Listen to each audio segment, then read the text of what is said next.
గొప్ప దేవ, పరమ సత్య దేవ, మా దేవ మరోసారి ఈ భాగానికి వచ్చినప్పుడు జ్ఞాపకం చేసుకుని దేవుని రాష్ట్రంతో జ్ఞాపకం ఈ ప్రత్యక్ష వాటి ద్వారా వాక్యం ద్వారా చేస్తుంది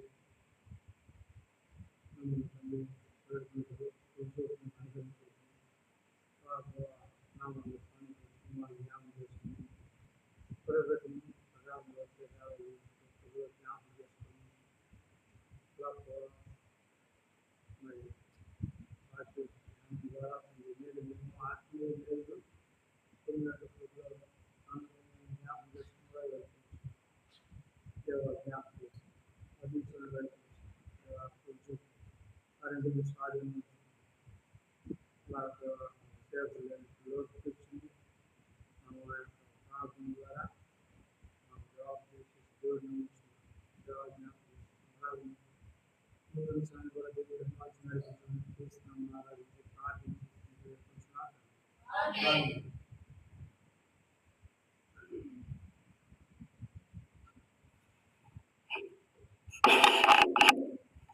పాఠ సంఖ్య 54 పాఠ సంఖ్య 54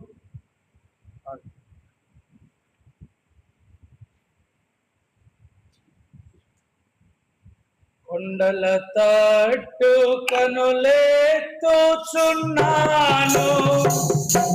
నాకు సాయమే కట నుండి వచ్చును నాకు సాయమే కట నుండి వచ్చును భూమి ఆకాశ మూల సృష్టించిన భూమి ఆకాశ మూల సృష్టించిన యెహోవా వలన సహాయము కలుగే యెహోవా వలన సహాయము కలుగే కొండల తట్టు కనులెత్తుచున్నాను నాకు సాయమే కట నుండి వచ్చును నాకు సాయమే కట నీ పాదము తొట్టిల్లని యాడు నీ పాదము తొట్టిల్లని యాడు నిన్ను కాపాడు వాడు కొనుకాడు నిన్ను కాపాడు వాడు కొనుకాడు కొండల తట్టు కనులెత్తుచున్నాను నాకు సాయమే కట నుండి వచ్చును నాకు సాయమే కట నుండి ఇశ్రాయేలును కాచు దేవుడు ఇశ్రాయేలును కాచు దేవుడు కొనుకడు నిదురపోడు ఎన్నాడు కొనుకడు నిద్రపోడు ఎన్నాడు కొండల తట్టు కనులెత్తుచున్నాను నాకు సాయమే కట నుండి వచ్చును నాకు సాయమే కట నుండి యెహోవాయే నిన్ను కాపాడును యెహోవాయే నిన్ను కాపాడును కూడి ప్రక్క నీడగా నీకుందును కూడి ప్రక్క నీడగా నుండును కొండల తట్టు కనులెత్తుచున్నాను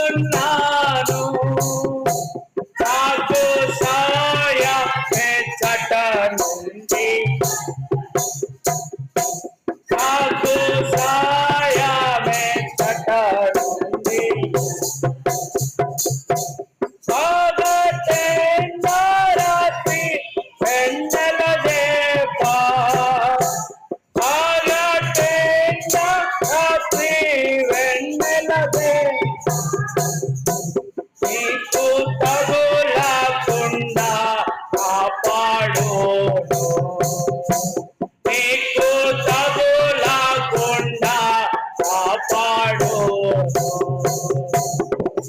కొండలపాటు కనులెత్తుచున్నాను నాకు సహాయమెచ్చట దేవుడు నాకు సహాయమె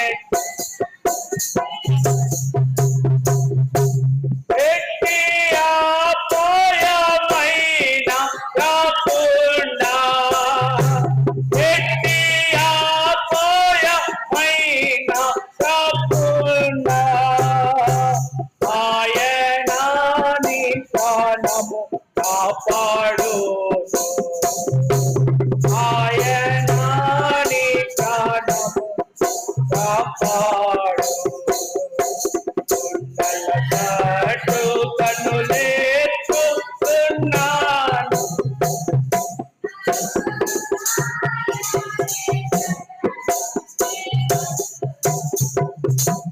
నాకు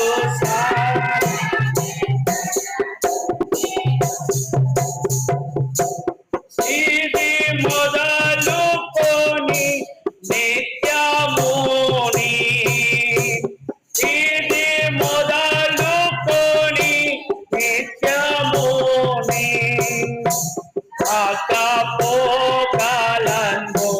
నిన్ను కాపాడు కాకపోకలను నిన్ను కాపాడు పాటు కనులెత్తుచున్నాను నాకు నుండి వచ్చును నాకు నుండి వచ్చును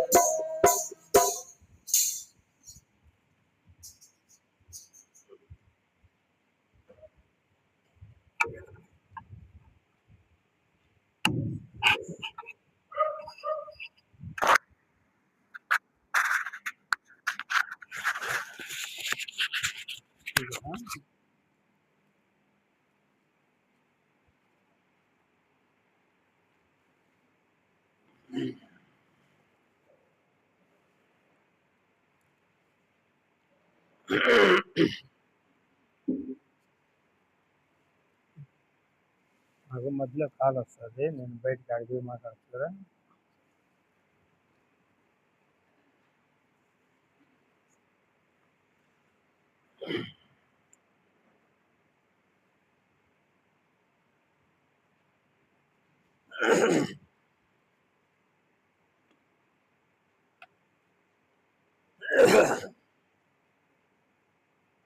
రెండవ దినవృత్తాంతములు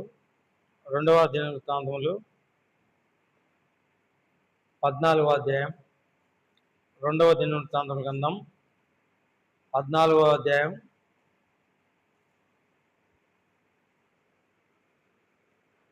11వ వచనం నేను చదువుతాను, మీరు చూసుకోండి. రెండవ దినవృత్తాంతముల గ్రంథం 14వ అధ్యాయం 11వ వచనం నేను చదువుతాను, మీరు చూసుకోండి. ఆస తన దేవుడైన యెహోవాకు మొరపెట్టి, యెహోవా విస్తారమైన సైన్యం చేతిలో ఓడిపోకుండా బలము లేని వారికి సహాయం చేయుటకు నీకన్నా ఎవరూ లేరు. మా దేవా యెహోవా, మాకు సహాయం చేయము. నిన్నే నమ్ముకొని ఉన్నాము. నీ నామం బట్టే ఈ సైన్యమును ఎదిరించుటకు బయలుదేరి ఉన్నాము. యెహోవా, నీవే మా దేవుడవు. నరమాతృలను నీపైనే జయముందు నీకుమని ప్రార్థింపగా దేవుడి మాటలు దీవించును గాక. దాని కొరకై ఒక చిన్న ప్రార్థన.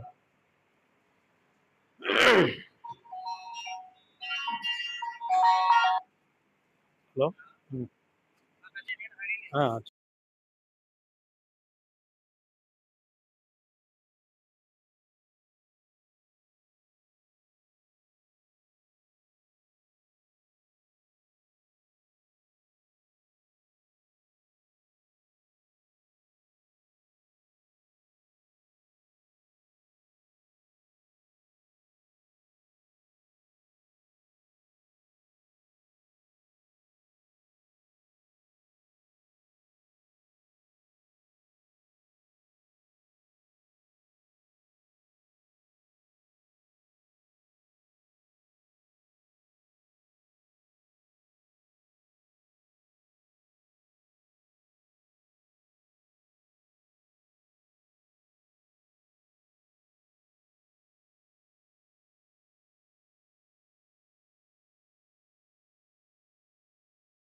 దయచేసి ఒక పాట పాడుకుందాం.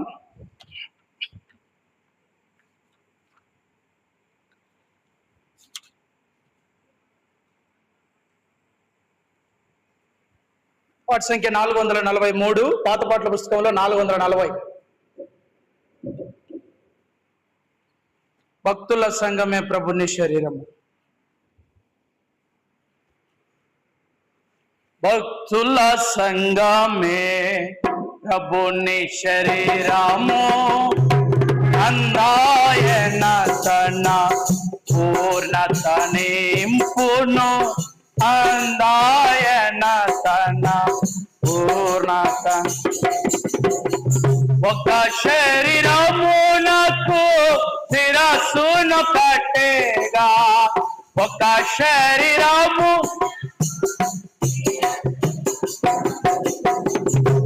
సంగమునకు ప్రభు శిరస్సుగా, సంగమునకు ప్రభు శిరస్సుగా. 440. భక్తుల సంఘమే ప్రభుని శరీరము, అందాయన తన పూర్ణత. శిరస్సు నుండి యోచనలు వెలువాడును, శిరస్సు నుండి యోచనలు వెలువాడును, శిరమును ప్రకటింపబాడు శరీరము నుండి, ప్రకటింపబాడు. భక్తుల సంఘమే ప్రభుని శరీరము, అందాయన తన పూర్ణత నింపును, అందాయన తన. యోధుల నీయు హెల్లే నీయుల నీయు లేదు, యోధుల నీయు హెల్లే నీయుల నీయు లేదు, దాసుల నీయు స్వాతంత్రుల నీయు లేదు, దాసుల నీయు స్వాతంత్రుల నీయు లేదు. భక్తుల సంఘమే ప్రభుని శరీరము, అందాయన తన పూర్ణ. కలవు శరీరములో అనేకాయవయముల్, కలవు శరీరములో అనేకాయవయముల్, కలసి ఏకముగా నివాసించుచుండున్, కలసి ఏకముగా నివాసించుచుండు. భక్తుల సంఘమే ప్రభుని శరీరము, అందాయన తన పూర్ణ. కరములు కాళ్ళతో కలహించలేవు, కలములు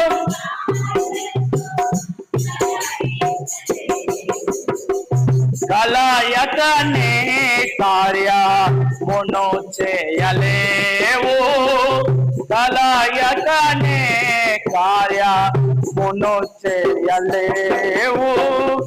భక్తుల సంఘమే ప్రభుని శరీరము, అందాయన.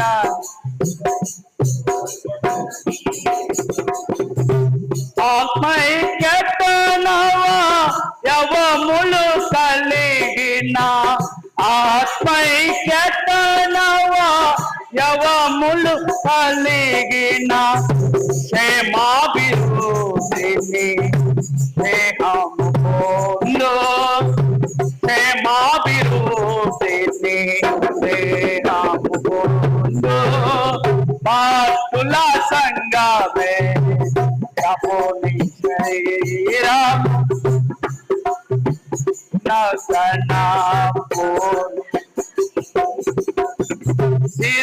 శిరసదినములో సర్వాంగములుండిన, శిరసదినము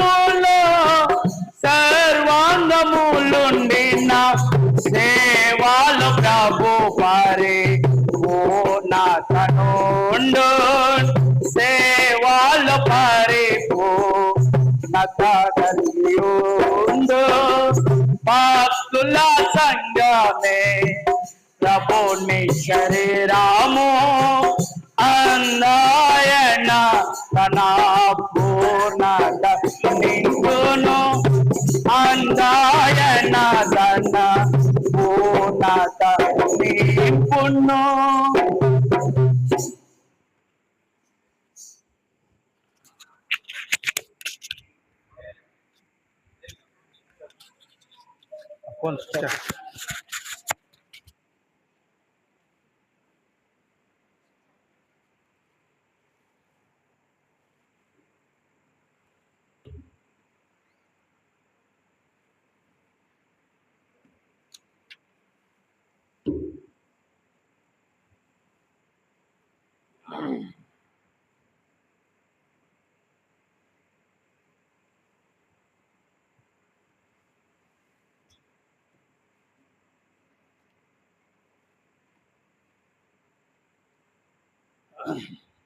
ఇక్కడ మనము మంగళవారం, బుధవారం, ఈరోజు బేస్తవారం, ఈరోజు బేస్తవారం కదా, గురువారం బేస్తవారం, ఈరోజు బేస్తవారం. అదే ఈరోజు బేస్తవారము గురువారం రెండు చెప్పిన.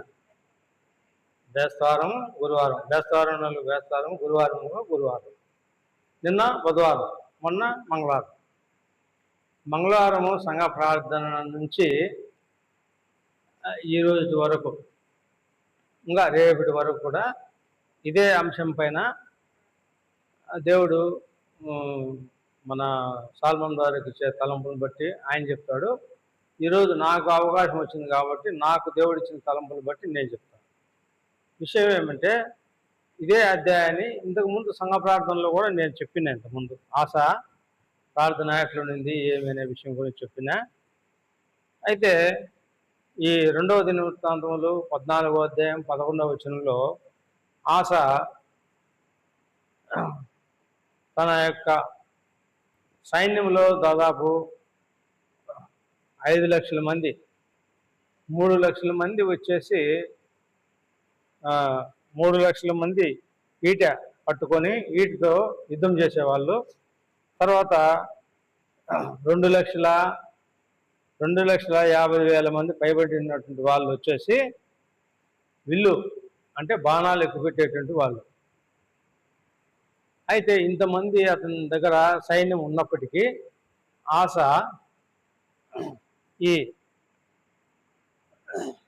యొక్క ఫిలిష్తీయులను ఓడించే దానికోసం, అంటే కూషీయులను ఓడించే దానికోసం ఆశ అంత పరాక్రమమైనటువంటి వ్యక్తులు ఉన్నప్పటికీ ప్రభు సన్నిధిలో ప్రార్థన చేస్తూ వచ్చినాడు. అయినా కూడా ఆశ ఎటువంటి వాడు అంటే దేవుని దృష్టికి అనుకూలంగా ఉండేటువంటి వాడు, యథార్థ పరుడు, అన్ని దేవతలను విసర్జించిన వాడు, వారి యొక్క బలిపీఠాలను పడగొట్టినటువంటి వాడు, తర్వాత దేవతా స్తంభములను నిర్మూలన చేసినటువంటి వాడు, తర్వాత యెహోవాను ఆశ్రయించిన వాడు, ఉన్నత స్థలంలో దేవుని బలిపీఠం కట్టినటువంటి వ్యక్తి, తర్వాత ప్రాకారాలను పురములను కట్టినటువంటి వ్యక్తి. తర్వాత ఇవన్నీ చేయడం ద్వారా ఆశ తన ఏలుబడి 10 సంవత్సరాల్లో దేశము ఎంతో నెమ్మదిగా ఉంది. ఇది మొదటి దినం రోజు, మంగళవారం రోజు మనం నేర్చుకున్న పాఠం. రెండవ అంశం ఏమంటే, తర్వాత రెండవ అంశం 8వ రోజు, అంటే 7వ రోజు అయిపోయింది. 8వ రోజు ఏం నేర్చుకున్నామంటే, మనం ఆశ తన యొక్క నేను బలహీనుడును, నీవు నాకు సహాయం చేయమని, దేవుడు బలవంతుడు కాబట్టి నేను బలహీనుడును, నీవే సహాయం చేయాలని దేవుని ఎడల అతను మొరపెట్టినటువంటి మొర. తర్వాత నన్ను విసర్జించే వాళ్ళు నశించాలా, నీ వల్లనే నేను బలం పొందాలా, బలమైన దేవుడు నీవే అని ఆ బలం గురించి ఇటు మోషే ద్వారా నిర్గమాకాండంలో మాట్లాడుతూ రాగలిగినాడు. అలాగూ సంసోను న్యాయాధిపతుల గ్రంథంలో 9వ అధ్యాయంలో సంసోను గాడిద దవడ ద్వారా 1000 మందిని చంపినట్లుగా గత 8వ తారీఖున మనం చూసుకున్నాం. ఆ విధంగా దేవుని ఎడల ఈ ఆశ ఏ విధంగా ఆధారపడినాడు. తర్వాత మనం కూడా దేవుని సన్నిధిలో మన శత్రు ఓడించాలంటే మనం ఏ విధంగా దేవుని సన్నిధిలో మొరపెట్టాలా అనే విషయం గురించి తెలియజేస్తూ రాగలిగారు. అదే కాకుండా మోషే విషయంలో మోషే కూడా ఇశ్రాయేల్ ప్రజలు ఐగుప్తు సైన్యం ఫరో సైన్యం వచ్చినప్పుడు వాళ్ళను ముంచే విషయంలో ఆ రథచక్రాలు ఆ యొక్క ఎర్ర సముద్రంలో మధ్యలో ఆ రథచక్రాలు ఊడిపోయి వారు ముందు ఉన్నటువంటి సముద్రాన్ని చూసి ఇశ్రాయేల్ ప్రజలు భయపడకుండా ఆ యొక్క ఫరో సైన్యము ఎర్ర సముద్రంలో ముంచివేయాలని అతను దేవునికి మొరపెట్టినాడు మోషే. ఆ విధంగా ఆయన యొక్క మొర కూడా ఇశ్రాయేల్ యొక్క మొర కూడా దేవుడు విని ఐగుప్తు సైన్యాన్ని ముంచివేశాడు ఎర్ర సముద్రంలో. అలాగూ మనము దాదాపుగా నిర్గమకాండం నుంచి దాదాపు న్యాయాధిపతుల వరకు మనం చూసుకుంటూ అలా కీర్తనలు మరి దావీదు కూడా గొలియాతును ఏ విధంగా చంపగలిగినాడో ఆ రాళ్ళను ఏర్పరచుకునే ఉద్దేశం వాటన్నిటి విషయమై మనం రోజు నేర్చుకుంటూ రాగలిగాం పాఠాలను. నేను ఎందుకు ఇవన్నీ మళ్ళా ఒకసారి మీకు గమనానికి తెస్తున్నానంటే మనం మంగళవారం వచ్చిన రోజు మంగళవారం వచ్చిన వాళ్ళు బుధవారం బుధవారం వచ్చిన వాళ్ళు బేస్తవారం కాబట్టి మనం ఒకసారి మనకు తెచ్చుకుంటే మనసుకు మళ్ళా నెమరు వేసుకుంటే మనకేమవుతుందంటే జ్ఞాపకం వస్తుంది అనమాట. మంగళవారం ఏం చెప్పినారు, బుధవారం ఏం చెప్పినారు, ఈరోజు బేస్తవారం, ఈరోజు మనం ఏమి నేర్చుకుంటున్నాం అంటే ఇక్కడ మొరపెట్టేటువంటి విధానము ఒక్కొక్కరి మొర ఒక్కొక్కరి విధంగా ఉంటుంది. ఒక్కొక్క విధంగా ఉంటుంది. ఇప్పుడు ఇశ్రాయేల్ ప్రజలు మేము సముద్రంలో నశించిపోతున్నాము, మాకు దిక్కెవరు అని మోషేని తొందర పెట్టినారు. అక్కడ తొందర పెట్టినప్పుడు మోషే వారి యొక్క తొందరను వారి ముందు ఉన్నటువంటి సముద్రాన్ని మోషే చూసి మోషే భయపడకుండా దేవుణ్ణి తొందర పెట్టించినాడు. దేవుణ్ణి తొందర పెట్టించడం ద్వారా అంటే దేవునికి మొర పెట్టేటువంటి విధానం ద్వారా దేవుడు మోషే మొరను ఆలకించినాడు. అదేవిధంగా కీర్తనలో మనం చూసుకున్నట్లయితే కీర్తనలో దావీదు నిన్న ఒక మాట చెప్పినాడు దావీదు గురించి. ఏం చెప్పినాడంటే అతను మామూలుగా నీటి కోసం దాహం కోసం మనం ఏ విధంగా తహతహలాడతామో, ఏ విధంగా మనం తపన పడతామో, ఏ విధంగా మనం నీటి కోసం దప్పిక కోసం ఏ విధంగా మనం ఆతృత పడతామో, అదేవిధంగా దావీదు కూడా తన జీవిత యాత్రలో ఎంతో ఆతృత పడినాడు. ప్రభువు నాకు సహాయం చేయాలా, ప్రభువు నాకు సహాయం చేయకపోతే నాకు ఎక్కడి నుంచి సహాయం వస్తుంది. ఇప్పుడు మనం చూసుకున్నటువంటి వ్యక్తుల్లో ప్రతి వ్యక్తి కూడా దేవుని సన్నిధిలో మొరపెట్టడము, దేవుని సన్నిధిలో గోజారడము, దేవుని సన్నిధిలో ప్రార్థన చేయడము, దేవుని సన్నిధిలో విజ్ఞాపన చేయడము, వీటన్నిటి ద్వారా దేవుడు వారి యొక్క మొరను వింటూ రాగలిగాడు. అదేవిధంగా ఈరోజు మనము 3వ భాగంలో అంటే మంగళవారం ఒక భాగం నేర్చుకున్నాం, బుధవారం ఒక భాగం నేర్చుకున్నాం, ఈరోజు గురువారం 3వ భాగాన్ని నేర్చుకుంటున్నాం. అంటే నేర్చుకునేదంటే 14వ అధ్యాయంలో 2వ దినవృత్తాంతములు 14వ అధ్యాయం 11వ వచనంలో మనకు కొన్ని మాటలు నేను చెప్తాను, మీరు వినండి. 14వ అధ్యాయం 2వ దినవృత్తాంతములు 14వ అధ్యాయం 11వ వచనంలో మధ్య భాగంలో ఉంటుంది. మళ్ళా మొదటి నుంచి నేను చదువుతాను. 11వ వచనం బ్రదర్ చదవండి మీరు. ఆశ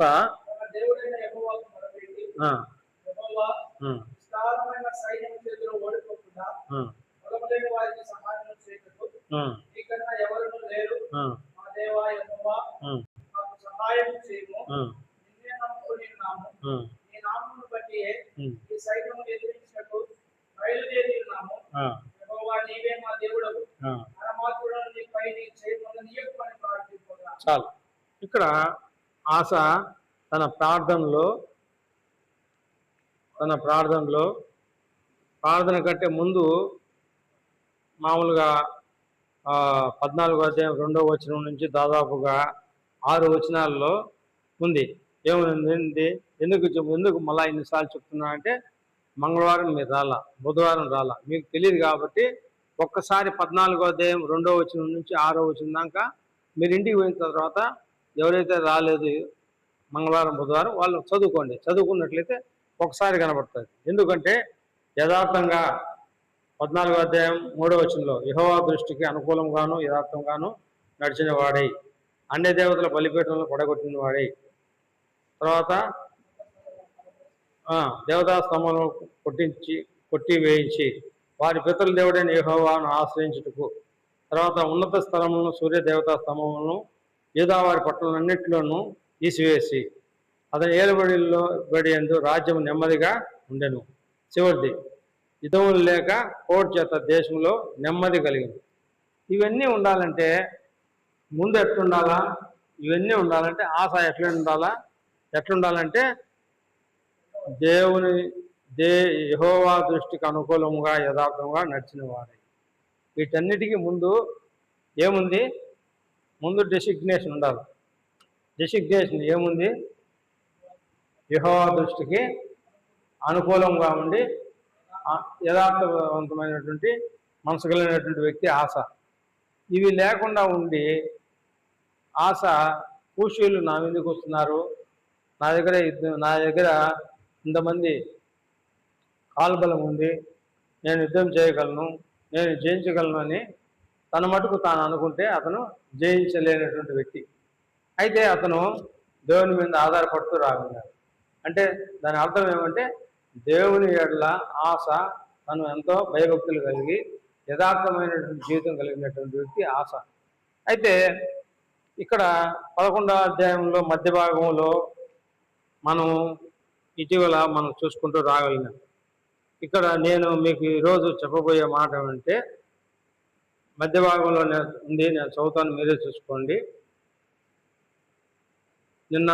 నిన్నొచ్చేసి బలము లేని వారికి సహాయం చేయుటకు నీకన్నా ఎవరునూ లేరు అనేది నిన్న చూసుకున్నాం. ఈరోజు మా దేవా యెహోవా మాకు సహాయం చేయము, నిన్నే నమ్ముకొని ఉన్నాము. మళ్ళీ చదువుతాను, చూసుకోండి. 2వ దినవృత్తాంతములు 14వ అధ్యాయం 11వ వచనం మధ్య భాగంలో మా దేవా యెహోవా మాకు సహాయం చేయము, నిన్నే నమ్ముకొని ఉన్నాము. ఈ వచనాన్ని గురించి మనం ధ్యానిద్దాం. ఇక్కడ ఆశ తను ఒకటే ఒక మాట పలుకుతాడు, నిన్నే నమ్ముకుని ఉన్నాము, నీవే మాకు దిక్కు అని. అయితే దేవుడైన యెహోవా మొట్టమొదటిసారిగా సహాయం చేసినటువంటి వ్యక్తి, సహాయం పొందినటువంటి వ్యక్తి ఎవరు? దేవుడైన యెహోవా మొట్టమొదటిసారిగా సహాయం పొందినటువంటి వ్యక్తి ఎవరంటే ఆదికాండము 2వ అధ్యాయం 18వ వచనం. ఆదికాండం 2వ అధ్యాయం 18వ వచనం.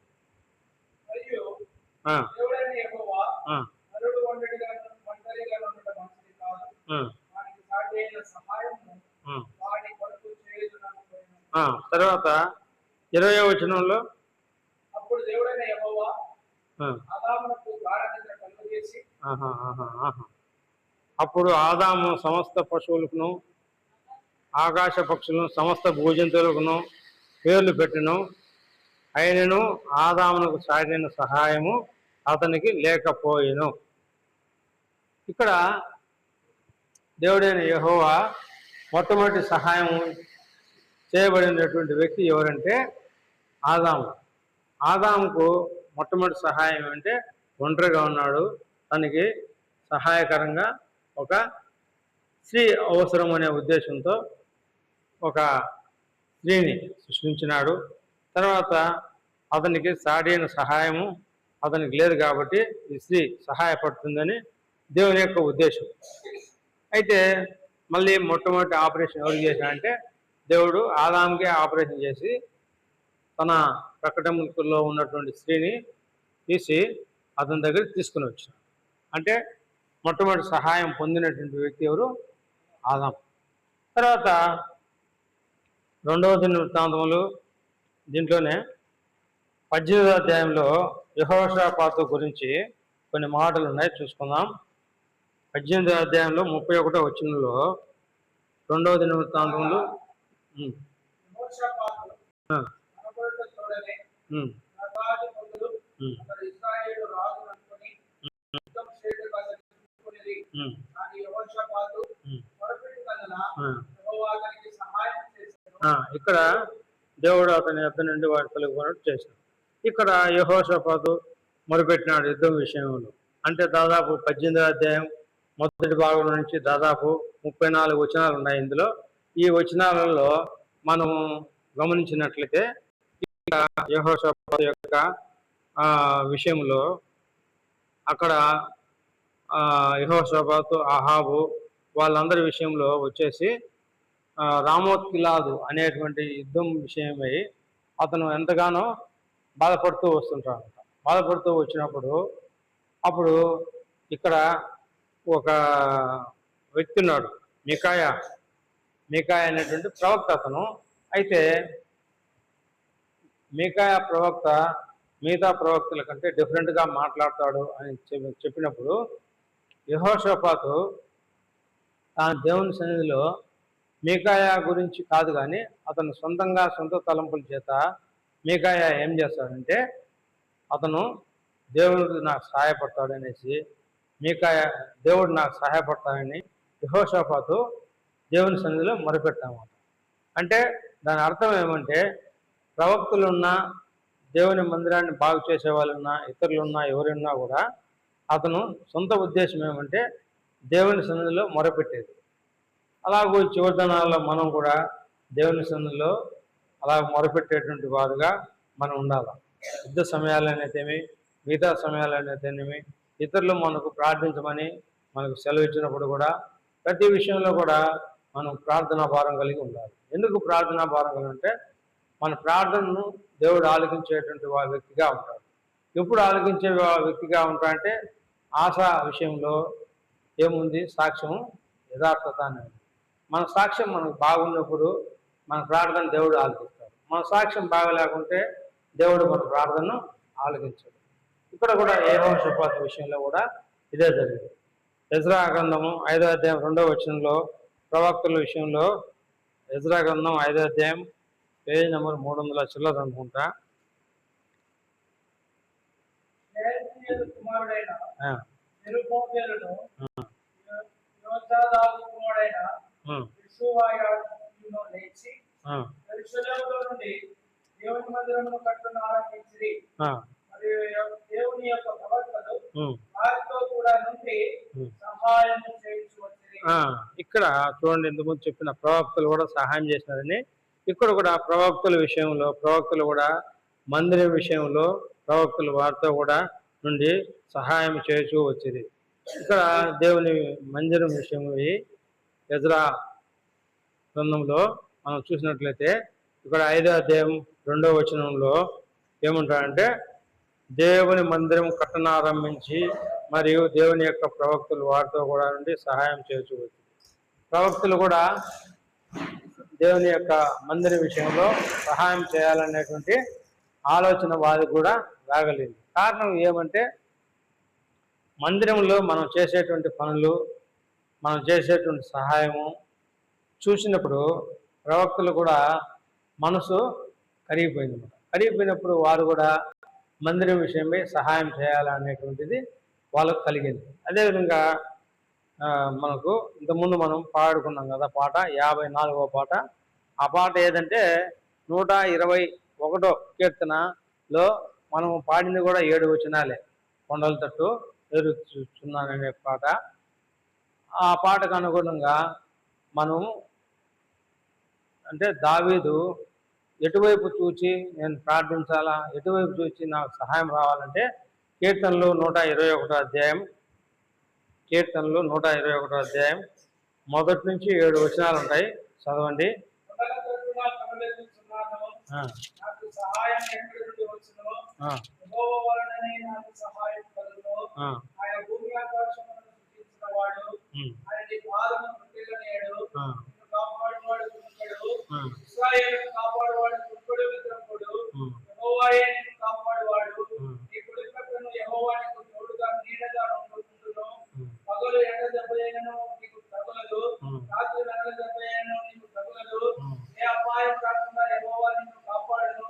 ఉమ్, ఆయన నీ ప్రాణమును కాపాడును. ఉమ్. ఇది మొదలుకొని నిరంతరము నీ ఆకుపోకలేదు యెహోవా నిన్ను కాపాడును. చాలు. ఇక్కడ ఈ అధ్యాయంలో 7 వచనాల్లో ఈ 7 వచనాలను ఆధారం చేసుకొని మనం పాట పాడుకున్నాం. ఇంత ముందు పాడిన పాట అదే ఫస్ట్ పాట.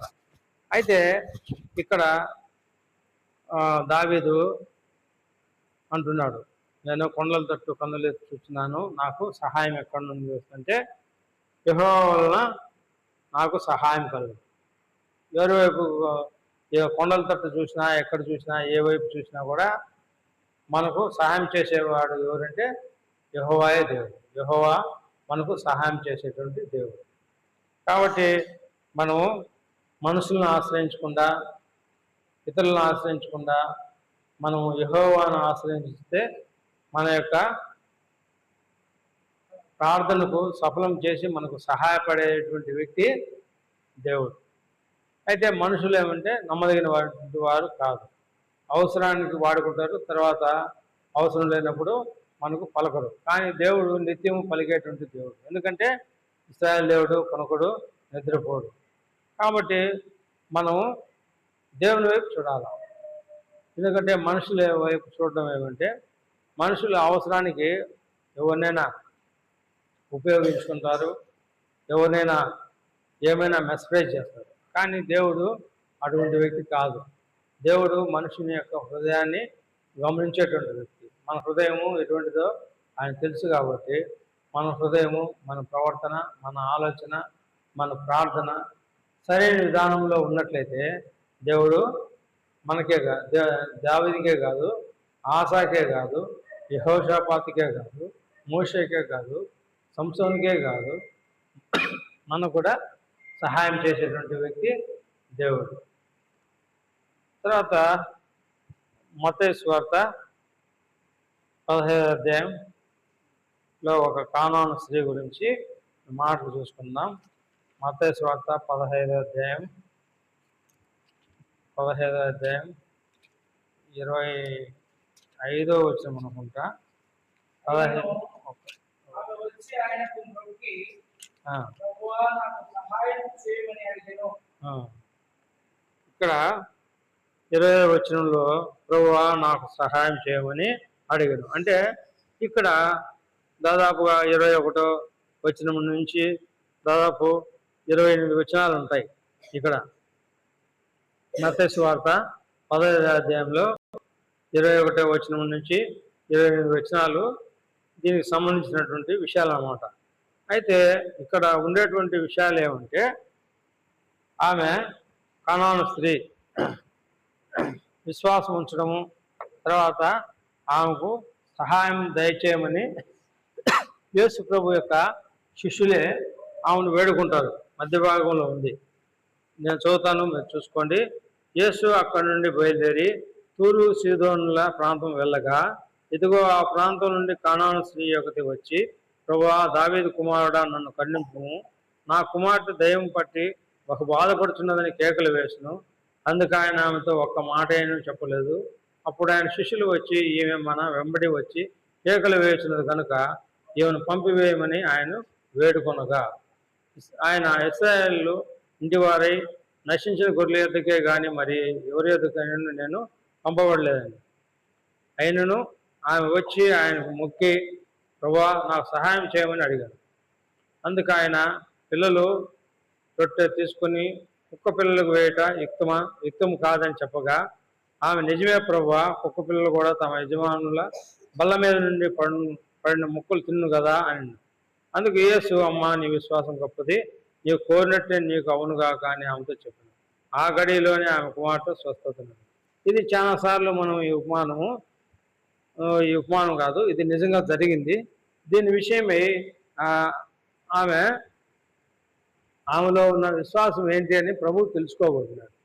తెలుసుకోకున్నప్పుడు అప్పుడు ఆమె సహాయం చేయబడింది.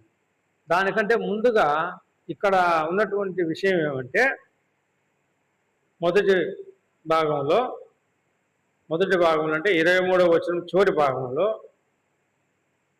ఆయనను వేడుకొనగా, ఎవరు వేడుకున్నారు? శిష్యులు వేడుకున్నారు, ఆమె కాదు. ఆయనను వేడుకొనగా, ఇక్కడ శిష్యులు ఆమె పక్షాన ఆమె నిరంతరం కేకలు వేస్తా, యేసు ప్రభువా నాకు సహాయం చేయి, యేసు ప్రభువా సహాయం చేయని ఏడుస్తా ఆమె యేసును వెంబడిస్తూ ఉంది.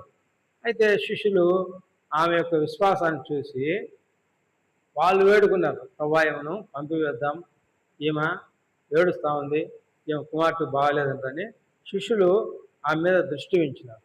అయితే వాళ్ళకంటే ముందు ప్రభువు ఒక దృష్టి పెట్టినాడు. ఏం దృష్టి పెట్టినాడు?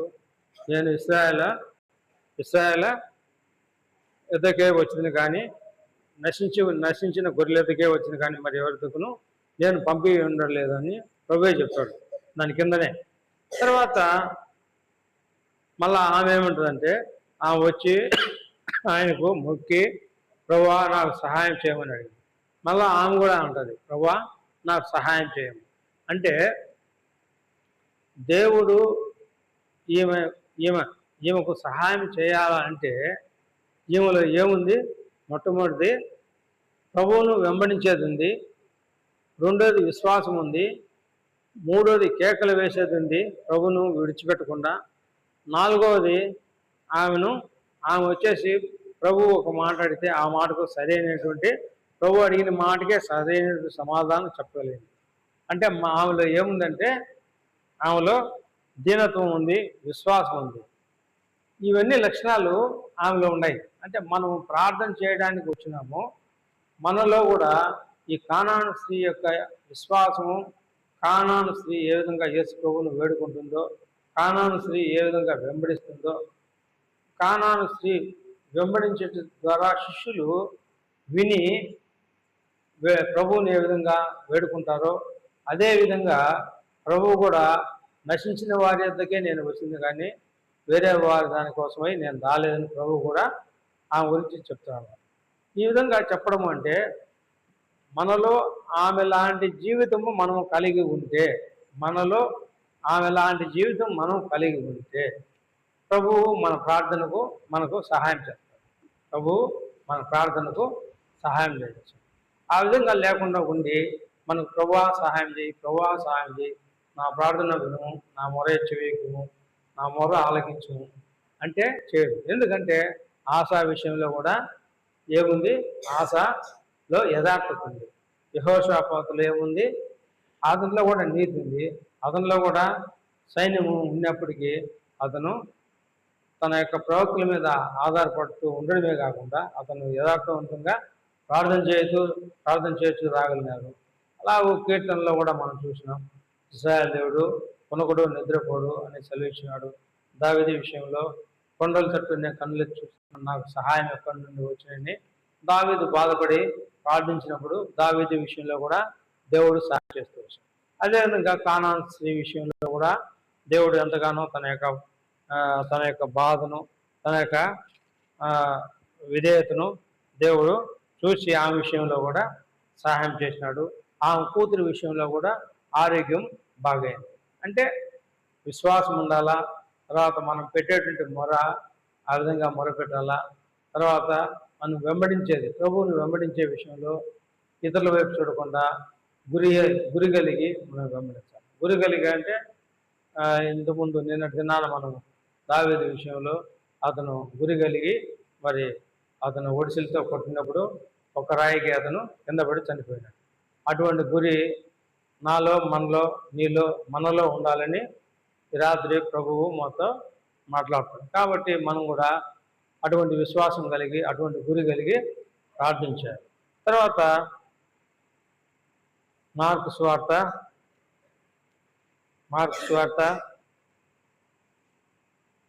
9వ అధ్యాయం, మార్కు సువార్త 9వ అధ్యాయం ఇక్కడ కూడా దాదాపు 14వ వచనం నుంచి 9వ అధ్యాయంలో 14 నుంచి దాదాపు 29 వచనాలు ఉంటాయి. ఇందులో కూడా మోగదయం గురించి ఉంది. ఇక్కడ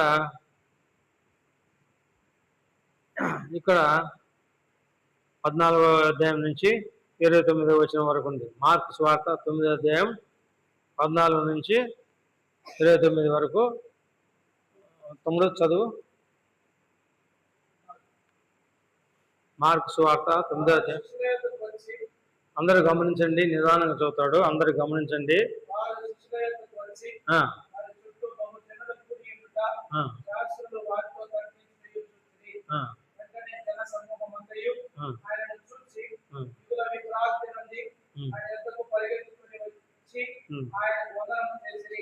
అప్పుడు ఆయన మీరు దేని గురించి వారితో తర్కించుతున్నారని వారిని అడగగా జన సమూహములో మొదలుగా మూగ దయ్యము పట్టిన నా కుమారుని ఎంతకు తీసుకుని వచ్చింది.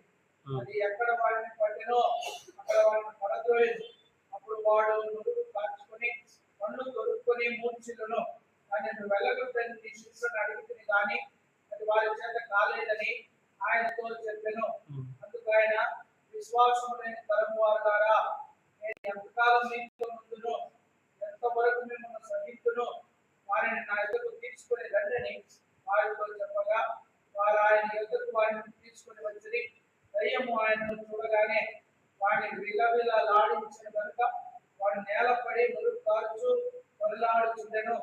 అప్పుడు ఆయన వీరికి సంభవించి ఎంతకాలమైనదని వారి తల్లి అడగగా అతడు బాల్యం నుండియే అది వాడిని నాశనం చేయవలని తరచుగా అగ్నిలోను నీళ్ళలోను పడద్రోయును. ఏమైనాను నీ వలనైతే మా మీద కనికరపడి మాకు సహాయం చేయవలను. అందుకు యేసు నమ్ముటకి వలనైతే నమ్మువానికి సమస్తము సాధ్యమే అని అతనితో చెప్పాను. వెంటనే ఆ చిన్నవాని తండ్రి నమ్ముతున్నాను, నాకు అపనమ్మకం ఉండకుండా సహాయం చేయమని చెప్పాను. ఇద్దరు గుంపుకూడి తన ఎదుగు పరిగెత్తుకుని వచ్చిన యేసు చూసి మూగమైన చెట్టు దయ్యమా వారిని వదిలిపోము, వారిని ప్రవేశించబోతే నీకు ఆజ్ఞాపించుతున్నానని చెప్పి ఆ పవిత్రాత్మను గద్దించెను. అప్పుడు అది కేక వేసి వీరిని ఎంత విలవిలలాడించి వదిలిపోయాను. అంతటా వాడు చచ్చిన వాని వలె ఉండని కనుక అనేకులు వాడు చచ్చిపోయానని.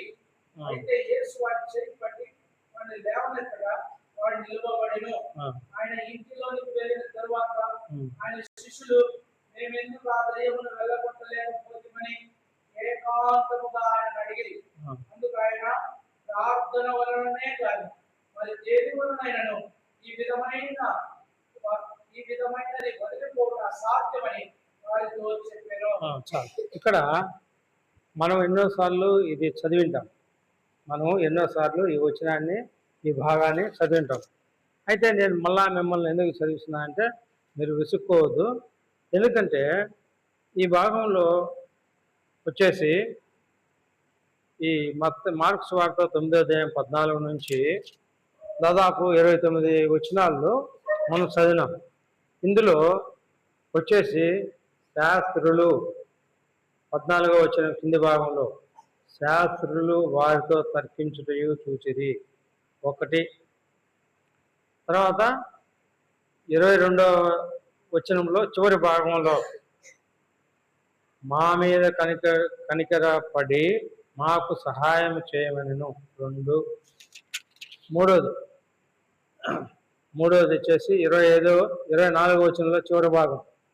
24వ వచనం చివరి భాగం నాకు అపనమ్మకముకుండా సహాయం చేయమని బిగ్గరగా చెప్పాను. తర్వాత చివరిది 29వ వచనం అందుకు ఆయన ప్రార్థన వల్లనే కానీ మరి దేని వలన ఈ విధమైన నేనది వదిలిపోవట అసాధ్యమని వారితో చెప్పాను. ఇప్పుడు మనం ఎన్ని భాగాలు చూసుకున్నాం? ఇక్కడ దాదాపు 4 రకాలైనటువంటి భాగాలు చూసుకున్నాం. 4 రకాలైనటువంటి భాగాలులో ఏమున్నాయి దాని అర్థాలంటే, మొదటిగా వచ్చేసి ఆయన శిష్యుల దగ్గరికి పోతాడు. శిష్యుల దగ్గరికి కాదు, మొట్టమొదటి వచ్చేసి శాస్త్రులతో వారు తర్కించుట చూచి. ఫస్ట్ది శాస్త్రుడు. శాస్త్రుడు అంటే పాత నిబంధన గ్రంథంలో అమోరీలు, హిత్తీయులు, హివీలు, పెరిజీలు, కనానీయులు అనేటువంటి గుంపు ఒకటి. కొత్త నిబంధన గ్రంథంలో శాస్త్రులు, పరిచయులు, సద్దుకయులు ఇది ఒక గుంపు. పాత నిబంధనలో అమోరీలు, హిత్తీయులు, హివీలు, పెరిజీలు అనేటువంటి గుంపు ఒకటి. కొత్త నిబంధనలో శాస్త్రులు, పరిచయులు, సద్దుకయులు వీళ్ళు ఒక గుంపు. యేసు ప్రభువు పుట్టక ముందు యెహోవా దేవుడు ఉన్నప్పుడు వాళ్ళు అక్కడ ఆ విధంగా వాళ్ళు ఇబ్బంది పెట్టా వచ్చేటువంటి వ్యక్తులు వాళ్ళు. యేసు ప్రభువు పుట్టిన తర్వాత ఆదివారం రోజు ఏదైనా బాగు చేసినా, ఆదివారం రోజు ఎద్దు ఏదైనా బావిలో పడినా దాన్ని బయటికి తీసినా, ఆదివారం రోజు ఎవరికైనా దెయ్యం వెళ్ళగొట్టినా, ఆదివారం రోజు అనారోగ్య స్థితిలో ఉన్నటువంటి వ్యక్తికి ఆరోగ్యం కలగజేసిన, ఈ శాస్త్రులు, పరిచయులు, సద్దుకయులు వీళ్ళు చేసేటువంటి పనులు ఏమంటే నిరంతరం ఏలు పెట్టి ఎడవ చేసే పనే.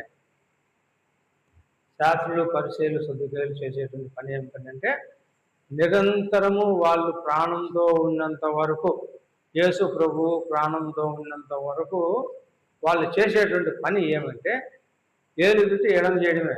ఏలు పెట్టి ఎడం చేయడం అంటే ఇంత పుండు ఉంటే దాన్ని ఇంత పుండు చేస్తారు. నిరంతరము అదేంది ఇదేంది, అదేంది ఇదేంది, ఆదివారం ఏంది, ఆదివారం నువ్వు చెప్పేదేంది, చేసేదేంది, ఆదివారం నువ్వు ఆ పని ఎందుకు చేస్తావు అంటే విసిగించే వాళ్ళు శాస్త్రులు, పరిచయులు. నిరంతరం ఆ విధంగా విసిగించే పనే వాళ్ళు చేసే పని. విసిగించి వేసారి అంటే జలగా రక్తం ఏ విధంగా పీలుస్తుందో ఆ విధంగా చేసేటువంటి పని వాళ్ళు చేసే పని. అయితే మనము ఈరోజు మంగళవారం నుంచి మనం చూసుకున్నటువంటి భాగాల్లో ఈ దినవృత్తాంత గ్రంథంలో 14వ అధ్యాయంలో ఆసా విషయంలో, యెహోషాపాతు విషయంలో, తర్వాత సంసోను విషయంలో, మోషే విషయంలో, అలాగూ వీళ్ళ అందరి విషయంలో కూడా ఎందుకు మనము అవన్నీ ధ్యానిస్తూ రాగలిగినాం కారణం ఏమంటే వాళ్ళు క్రమమైనటువంటి పద్ధతిలో ఉండి అలాగూ హిత్తీయులు, హివీలు, పెరిజీలు, కనానీయులు ఉన్నప్పటికీ యేసు ప్రభువు కాలంలో నిరంతరము ప్రతి ఆదివారము సద్దుకయులు కూడా ఉన్నారు. వీళ్ళంతా ఈయనను హింసిస్తున్నారు మాటల చేత. దాంతోపాటు రాజులు కూడా హింసిస్తూ వస్తారు. అయితే ఈ విధంగా మాటల చేత యేసు ప్రభువును కూడా హింసిస్తూ చేసే పనికి అడ్డుపని చేయకుండా మనసును గాయపరిచేటువంటి మాటలు మాట్లాడుతూ ప్రభువును ఎంతగానో విసిగించేటువంటి వారుగా. అయితే ప్రభువు చివరి దినాల్లో ఆయన సిలువలో ఎక్కినప్పుడు చివరిగా కూడా ఆయన మాట్లాడే మాట ఏమిటంటే, తండ్రి వీరేం చేస్తున్నారో వీరి ఎరుగను కనుక వీరిని క్షమించు. అయితే ప్రభు ప్రాణం పోయే ముందు కూడా క్షమించు అని ఉన్నా కూడా వాళ్ళకు ఏం రాలేదు, విసిగించేది పోలేదు, వాళ్ళకి ఏం రాలేదు, మారు మనసు పోలేదు. యోహాను సువార్త 4వ అధ్యాయం 3వ అధ్యాయం 10వ వచనంలోనూ ఏదో ఉంది ఒక మాట. నికోదేము అనేటువంటి ఇశ్రాయేలు యొక్క బోధకుడు ఒక వ్యక్తి ఉంటాడు. అతను ప్రభు ఏమంటే నీవు కొత్తగా జన్మించితే కానీ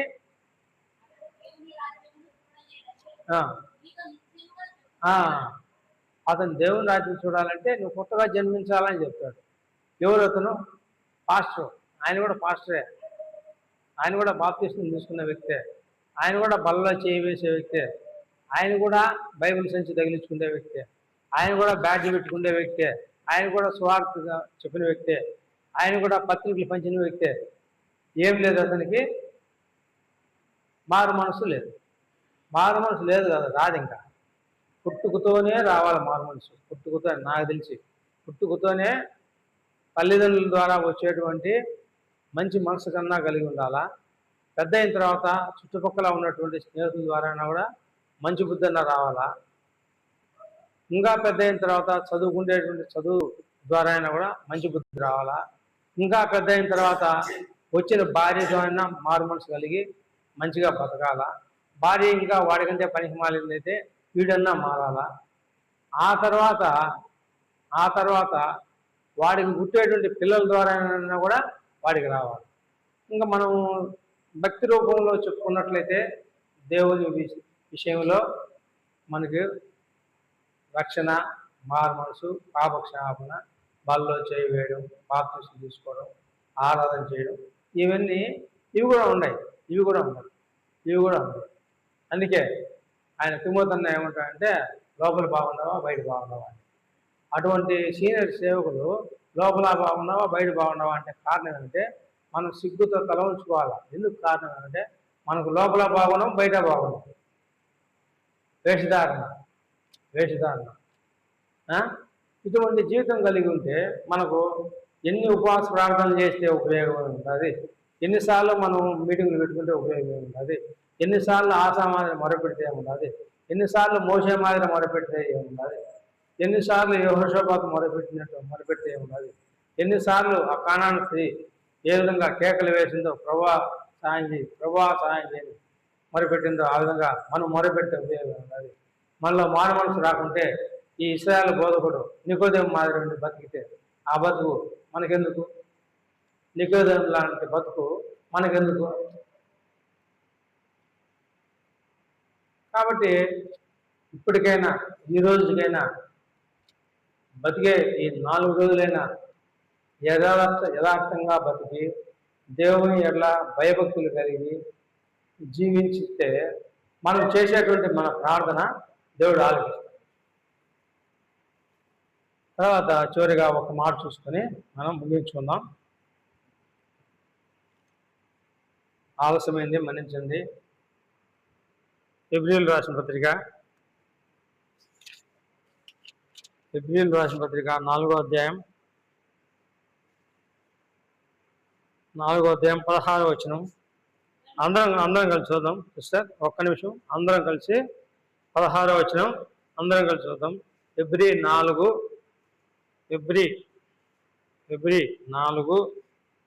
ఒక్క నిమిషం అందరు తీసుకోండి. హెబ్రీ 4:16 అందరు తీసుకున్నారా? అందరం కలిసి చూద్దాం. గనుక మనము కనికరింపబడి సమయోచితమైన సహాయం కొరకు కృప పొందినట్లు ధైర్యంతో కృపాసనకు చేరుదాము. ఇక్కడ నేను చివరిగా ఈ మాట ఎందుకు చదివించానంటే పైభాగంలో నిన్న ఏం చూసుకున్నామంటే 12వ వచనంలో ఎందుకనగా దేవుడు వాక్యము సజీవమైన బలము గలదై రెండంచులు గల ఎటువంటి ఖడ్గము కంటేను వాడిగా ఉండి ప్రాణాత్మల కీలను మూలుగును విభజించినంతన్నట్టుకు దూరుచు హృదయం యొక్క తలంపుల ఆలోచనలు శోధించుచున్నది. ఇది నిన్న చూసుకున్నాం. ఈరోజు 16వ వచనంలో మనము కనికరింపబడాలా, సమయోచితమైన సహాయం కొరకు ప్రభువు వైపు చూడాలి. కనికరింపబడాలా, సమయోచితమైన సహాయం కొరకు ఎదురు చూడాలి. అంటే కనికరింపబడంటే ఇప్పుడు మనం చెప్పినటువంటి ఈ యొక్క భాగాలన్నిటిలోనూ ఈ కానాను స్త్రీ అయితేనేమి, తర్వాత దేం ఉన్నటువంటి మూగ వ్యక్తి అయితేనేమి, వీళ్ళంతా ప్రభువు ఎలా కనికరం కలిగినారు, దయ పొందినారు. ఆ కనికరము, ఆ దయ పొందడం దానికంటే ముందు వాళ్ళు ఉన్నటువంటి యొక్క విశ్వాసం, వాళ్ళ యొక్క ప్రవర్తన, వాళ్ళ నడవడిక ప్రతిది కూడా ఆ విధంగా ఉండడం చేత దేవుడు వారికి సహాయం చేస్తూ రాగలిగినాడు.